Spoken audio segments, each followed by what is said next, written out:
Jason Bermas has the power of information. Today's News Talk. TNT.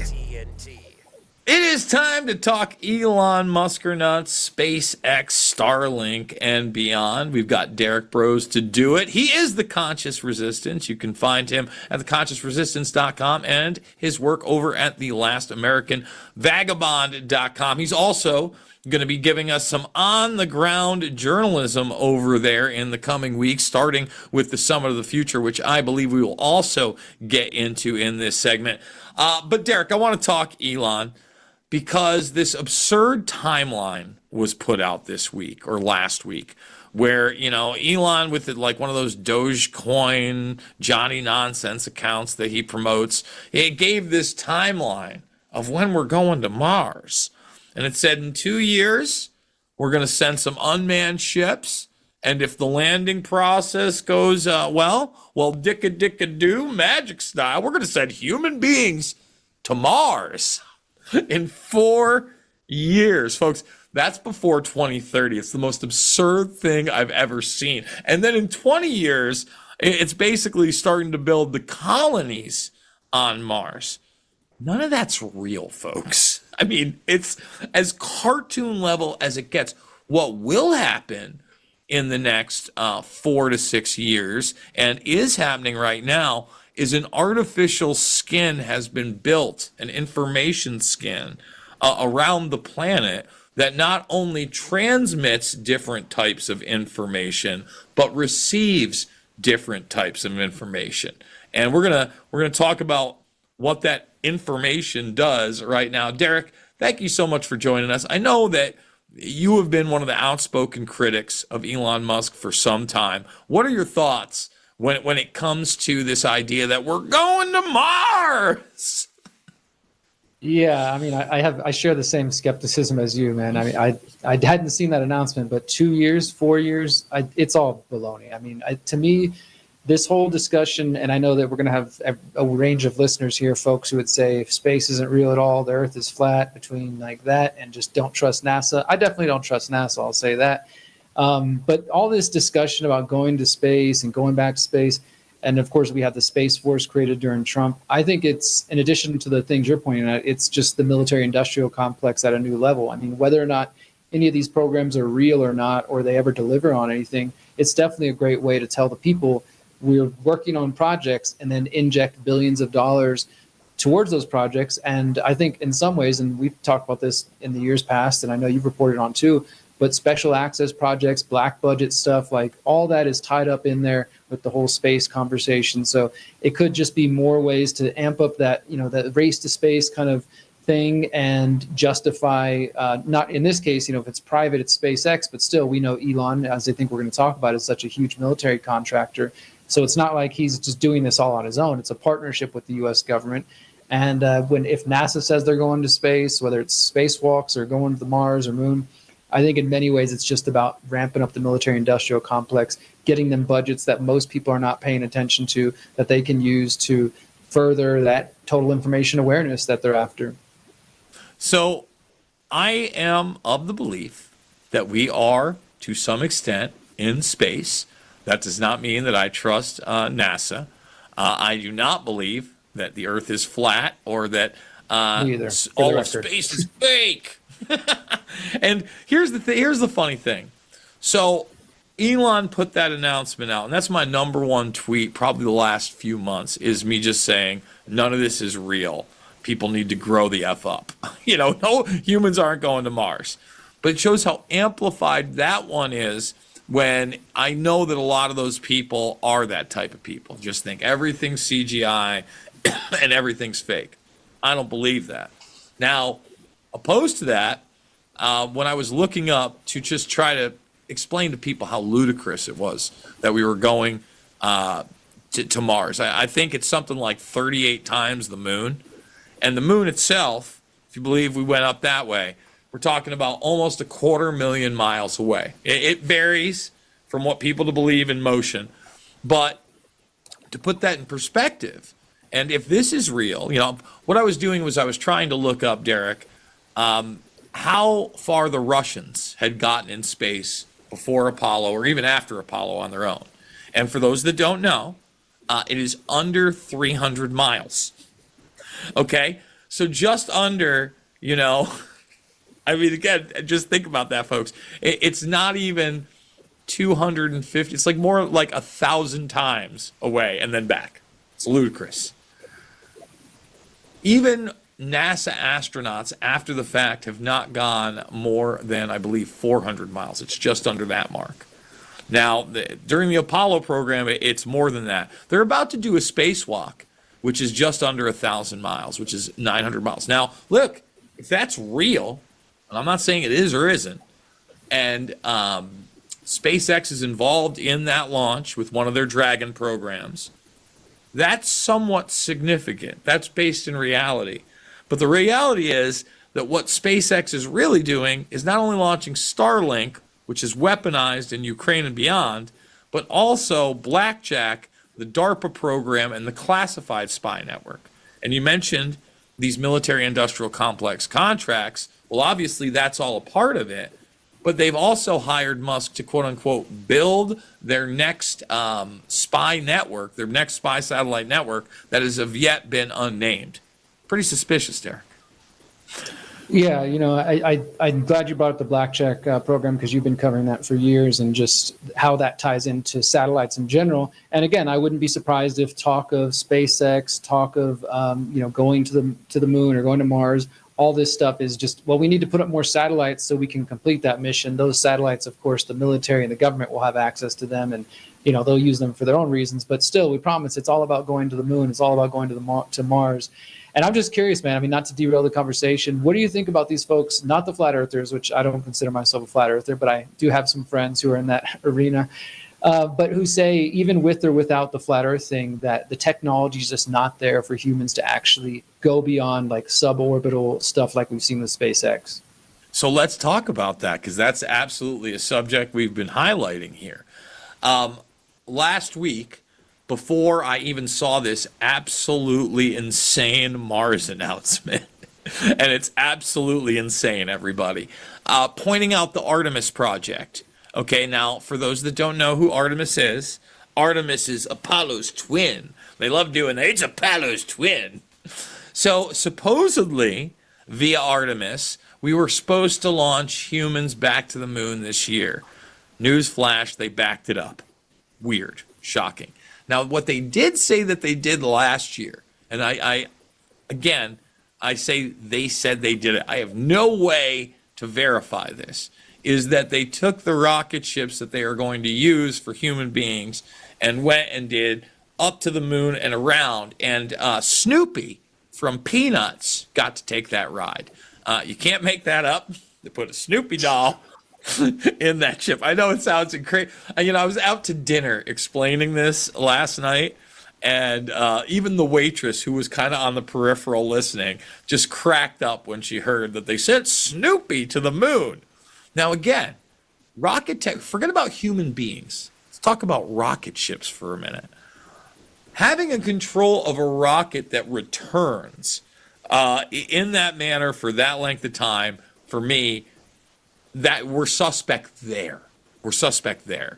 They tell us space is a vacuum, right? I also don't believe that. For instance, the Van Allen radiation belts, which you were kind of alluding to, and humans beyond that suborbital region, that wasn't even discovered by science until the Gemini program, which was the precursor to Apollo, right? The Van Allen radiation belts, two giant swaths of radiation around Earth, were the first discovery of the space age in 1958. In August 2012, NASA launched the Van Allen probes to provide the most detailed picture of the belts ever seen. Within days of launch, the probes revealed a third never-before-seen ring of radiation that persisted for about a month. Scientists already knew the belts shrink and swell in response to incoming energy from the sun, but they don't know exactly how. The discovery of a new belt offers additional clues to map out the mysteries of the region. I think space is varying things. I think in order to get to the regions that they want, or they're talking about, in order to do that, unless they're lying to us about the length of space in between these things, can't be rockets. It has to be another type of propulsion system, period. And then let's talk about the human aspect, right? I also believe the ISS is real. So when I featured a video the other day, Mark Kelly, he's a congressman, right? He actually did a twinning study with Scott Kelly. Now, Scott Kelly is the man who has spent the most time in space officially, almost a year. When they got him off the little, ship he comes back in, the little capsule, can't walk. He's in a stretcher. I mean, the other astronauts in a stretcher, they're banged up, right? He's spending a year on the space station, so we were both involved in experiments to understand better how to keep people alive for longer periods of time in space. You start doing this right when you get out of the capsule. The idea is to measure your performance right when you get out of the vehicle. And let's say you landed on Mars, to try to understand what your physical capability is. You walk with your eyes closed, like foot to foot, which is hard even when you haven't been in space for a year, especially on this uneven ground of Kazakhstan. You get on an airplane, the airplane flies to Norway, and you do it there. Remember, try to go toe. And then it gets back to Houston, and you do them here again before you even get to go home. You're doing these tests for weeks. Now, let's look at the other aspects of this. Again, not a flat earther. We have these two people stuck at the ISS because the Boeing ship that they sent is no bueno. Well, if it's so easy and magical, why do we got to wait till February to maybe save them? Right? Well, because you can't get up even that far. And I believe the ISS is only like a couple hundred miles in the air. Again, 1/1000th of what they say the moon is, which is ridiculous. And again, they have to stop launches of rockets all the time because of just weather. And remember, you have to launch it when it's a certain thing. People have no idea. Listen, I'm an idiot, folks. I flip pizzas for a living. That's why when they say it's not brain surgery or rocket science, it's complex. And they're making everybody believe it's cartoon level. We've got it figured out. And again, what we do, I think, have figured out is certain weapon systems in space and perhaps some other arenas that we don't know about. I think they're definitely doing experimentation there.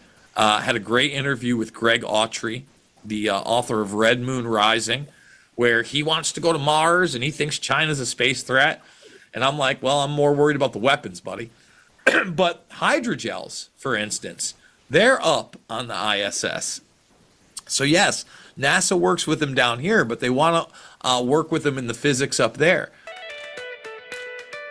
Bioluminescence itself has been around for a very, very long time. Our technology, which we call autobioluminescence, that allows cells to basically talk to us and tell us about their level of health. So when they're happy and healthy, they make a ton of light, and when they start to get sick, that light gets dim. People like drug development companies, academic researchers, scientists across the world spend lots of money and they use lots of crazy different materials in order to encourage cells to grow in three-dimensional structures. The International Space Station allows cells to do this with no external materials required.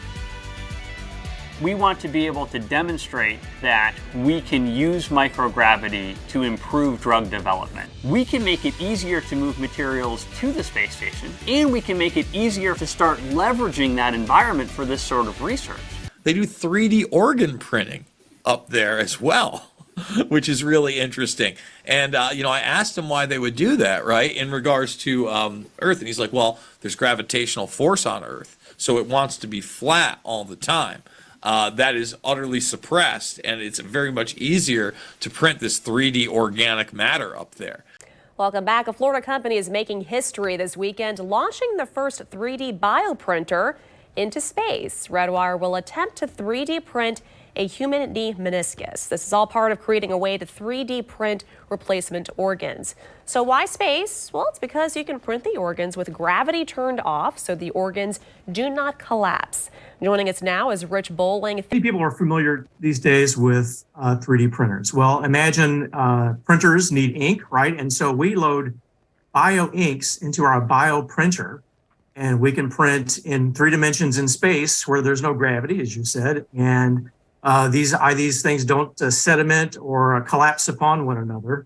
And we believe this is the very best way to print human organs and tissues. So I'm with you that there are all sorts of black programs, et cetera. It's funny because, go watch that interview. I asked him, I go, I'm more interested in the classified programs. He's like, NASA doesn't do any classified programs. And then I brought up the fact that Musk had been commissioned to build this spice. Well, I can't comment on any classified programs. But see, that's not a NASA program, right? That's a subcontract with SpaceX. And that's how they have this plausible deniability circle. They've just extended Musk's Starlink contract with the military-industrial complex in Ukraine. I believe it's for another 6 months in June. So this happened 2.5 months ago when they're so mad at Elon. And I think it was something actually light, right? Wasn't it? It was only 14 million, not 14 billion or anything like that. Chump change. Can you imagine how much they're really pouring into this, Derek? Yeah, I mean, like you said, you pointed out a lot of great things there. As far as, my thoughts on the whole, whether space is real, again, I think a lot of times people get lost in that. The points that you're bringing up and the points that I mentioned as far as the military-industrial complex, I think is what we should look to, whether you're a flat earther, whether you think we live in a dome, whether you think we've never been to the moon, whatever, is even if you don't think space is real, or whether you think it is real, or whether you think we've been to the moon, the military connections, the connections with Musk and with Starlink and the satellite programs, Blackjack, all that stuff, I think is what we should really be concerned about. So whether or not the satellites are up in space or they're just floating above us in low orbit because we can't get to space, the point is, unless you're of the crowd that thinks the satellites aren't real as well, and I've heard that.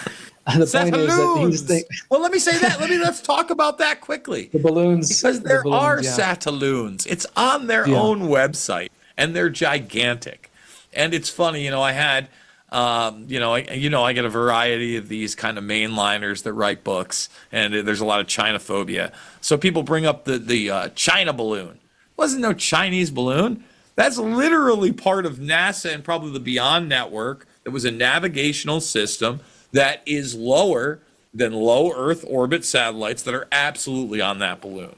So in other words, they have those satellites that are on balloons as well. They don't want to cop to that because they're ginormous, number one. And I'm sure they're used for all sorts of not only data intake, but like I said, these things transmit information and receive information. So they're not too keen on that thing coming down and being like, hey, what's that on there? I guarantee there's classified programs on it. It's one of the best kept secrets of space science.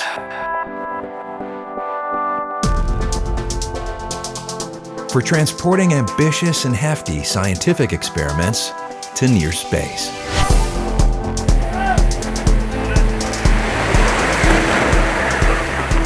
Though they're not as flashy or headline-grabbing as rockets. For the quickest and most cost-effective trip to near space, they are the time-honored gold standard. Look, when you're looking at NASA, I think it's a plethora of different things. There's a ton of different plausible deniability circles within it. And you get to point to one direction. People have no idea what they're even talking about. So, look, when I look at this technology, it does alarm me because it also is at the forefront for transhumanism. And people they're taken away in the Hollywood aspects of it. One of the things that I actually did yesterday on the program is I showed the NASA officials tell you that humans are not going to Mars. They tell you that it's going to be robots and nanobots, and they're going to send the information back, and then you can virtually visit Mars. You've got to be thinking 30, 40, 50 years out. And Andy is absolutely right. And I tell people all the time, the very first things on the surface of Mars are going to be robots. Right. You know, think about what we do for American forces today around the world. We don't send soldiers, sailors, airmen, and Marines often into a very hot area first. We try to get in and make the environment safe for them using Usually robots we or like to whatever. send missiles in Yeah, first. but we're actually, I imagine there's going to be a fleet of robots, maybe humanoid. They don't have to look like humans. They're going to establish the habitat. They're going to go in because with 3D printing, we can put a fleet of robots on the surface of Mars. We may find, based on what we know about the radiation environment, that we want to go underground rather than, you know, have huts on the surface that get blown away in the wind that doesn't exist. But that was a critical part. I tell my wife, it's a movie, okay? Very, very important part. But it may be that robots dig under, you know, go subterranean and establish the habitat. Anybody ever do, you know, build houses for charitable reasons? You don't go there and there are no 2x4s on the lot. There are prefab structures, so you get eaves and walls, and that's what we're going to do on Mars. But we're going to print it, I think. Also, and you were talking about robot exploration, and I'd mentioned Ray Kurzweil to you, and you'd said that he'd spoken at NASA. And to me, the way that you described robots almost as kind of like the children of mankind really stuck with me, and it put what we're doing on Mars right now in a new perspective for me. Well, that quote, robots being the children of mankind, is actually from Hans Moravec from Carnegie Mellon. He has various books on this. Robot is one of them from the early OOs, as I remember. And the idea is that we are currently becoming cyborgs at a very fast rate. The IBM Blue Brain Project, which is nanosectioning the neocortex and replicating it in silicon, has made such good progress that they are claiming in 12 to 15 years they will be able to market a biomimetic human-level machine intelligence. The nano-functionalization of robots is continuing apace very rapidly. So there's no reason why in the 10, 20 year, 15 to 25 year out, that exploration can't be done very well with robots at a cost which has been estimated at about 1/1000th that of sending humans. So one way to do this exploration of Mars and so forth is three ways. Three stages. One is to send the nanorobots and instrument the planet and send back the data. And the Brits demonstrated 5 senses virtual reality, haptic, taste, touch, smell, sight, and sound recently. So everyone could explore Mars anytime they wanted to at 1/1000th the cost of sending people. And again, NASA very much behind quantum computing, AI with Google, this push into a virtual reality, and all that stuff is really going to be pushed, I believe, at this Summit of the Future. Is it not, Derek? That's absolutely a part of it. So, I mean, we've been reporting on the Summit of the Future, and I've mentioned to folks in the past that they're going to sign the Pact for the Future, which is sort of the key document. But there's two other documents that they're planning on signing. One is called the Declaration on Future Generations, but the other one is called the Global Digital Compact. And it is all about, you know, we got to make sure we don't leave anybody behind in the race to 5G and 6G and the Internet of Bodies and the Internet of Nano-Bio things. And yeah, that's absolutely a part of it. And of course, as always, the UN is couching it in this language of making sure that we are inclusive and equitable and none of the indigenous folk and women and, you know, the minority communities get left behind, when in reality, their voices are being completely ignored during this compact. So it's going to be happening next Friday, Saturday, and Sunday in New York City. The globalist, set is already starting to show up in New York City as the UN General Assembly Week is beginning very soon. So they're already starting to show up, but next weekend will be the Summit of the Future, as well as the World Economic Forum's Sustainable Development Impact meetings. And of course, the Club of Rome is tied to all of it. And that's all happening next weekend. As you mentioned, I'm going to be on the road a little bit going to the Summit of the Future, so I might not be at my normal time on your show, but I definitely look forward to sending in some reports and sharing with everybody what I see in New York City and what the result is. And we're definitely going to be highlighting those reports. This is the real deal, folks, on the ground journalism in the belly of the beast. It's been a while since I've been to NYC. This one should be an interesting one. Derek, let everybody know where they can check out your stuff and support your work, brother. Thank you so much. You can find me at theconsciousresistance.com. I just released the latest episode of my Pyramid of Power documentary series. You can find it over there, and my writing at thelastamericanvagabond.com. Hey everybody, Jason Bermas here. And as you may have heard, unfortunately, TNT, today's news talk, is no longer going to be with us. Now, I want this to be a stark reminder on how fragile the ecosystem of true independent media is. Now, obviously, I loved doing that show 2 hours a day, 5 days a week. But there is a silver lining to this. I am going to be doing more and more independent videos outside of just my Patriot.tv show, making sense of the madness. And we're going to be bringing back the shorter format and some really interesting live streaming interviews. So your support is totally going to be necessary in order to drive this forward, despite the censorship fiesta that we are seeing across really all platforms.